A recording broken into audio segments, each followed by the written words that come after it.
لبيك اللهم لبيك। বিশ্বের অন্যতম বৃহত্তম ধর্মীয় জামায়াত হজ পালনের জন্য প্রতি বছরই লাখ লাখ মুসল্লি জড়ো হন আরাফাতের ময়দানে। আল্লাহর সন্তুষ্টির জন্য পাপ মুক্তি ও আত্মশুদ্ধির আকুল বাসনা নিয়ে পবিত্র হজ পালন করেন মুসলমানরা। হজের মূল আনুষ্ঠানিকতা হিসেবে সূর্যোদয়ের পরপর লাখো হাজি মিনা থেকে রওনা হয়ে আরাফাতের ময়দানে যায়। লাখো কণ্ঠে ধ্বনিত হয় লাব্বাইক আল্লাহুম্মা লাব্বাইক। তবে অনেকেরই প্রবল ইচ্ছা থাকা সত্ত্বেও যেতে পারছেন না হজে, ছুঁয়ে দেখতে পারে না আল্লাহর ঘর কাবাকে।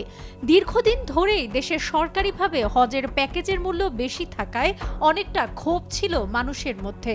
তবে এবার হজের খরচ কমিয়ে যৌক্তিক পর্যায়ে আনতে সংশ্লিষ্ট মন্ত্রণালয় কাজ শুরু করেছে বলে জানিয়েছেন অন্তর্বর্তী সরকারের উপদেষ্টা সৈয়দা রিজওয়ানা হাসান। বৃহস্পতিবার প্রধান উপদেষ্টার বাসভবন যমুনায় উপদেষ্টা পরিষদের বৈঠক শেষে সাংবাদিকদের মুখোমুখি হয়ে একথা বলেন বন, পরিবেশ ও জলবায়ু পরিবর্তন মন্ত্রণালয়ের উপদেষ্টা সৈয়দা রিজওয়ানা হাসান। তিনি জানান, আমাদের হজ একটি বড় ব্যাপার মুসলমানদের জন্য, কিন্তু হজের মতো পবিত্র কাজেও একটি সিন্ডিকেট দেখতে পাই।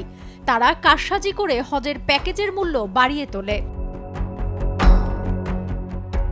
হজের যে খরচ সেটি যাতে যৌক্তিক পর্যায়ে কমিয়ে আনা যায় সেজন্য সংশ্লিষ্ট মন্ত্রণালয় কাজ শুরু করেছে বলে জানান উপদেষ্টা সৈয়দা রিজওয়ানা হাসান। হজের প্যাকেজের মূল্য কত হতে পারে, কত কমানো যেতে পারে সেই আলোচনা হয়েছে। তবে বর্তমান প্যাকেজ যে অনেক বেশি, সেই প্যাকেজ কমিয়ে আনা সম্ভব। প্রাথমিক আলোচনা সেটি হয়েছে।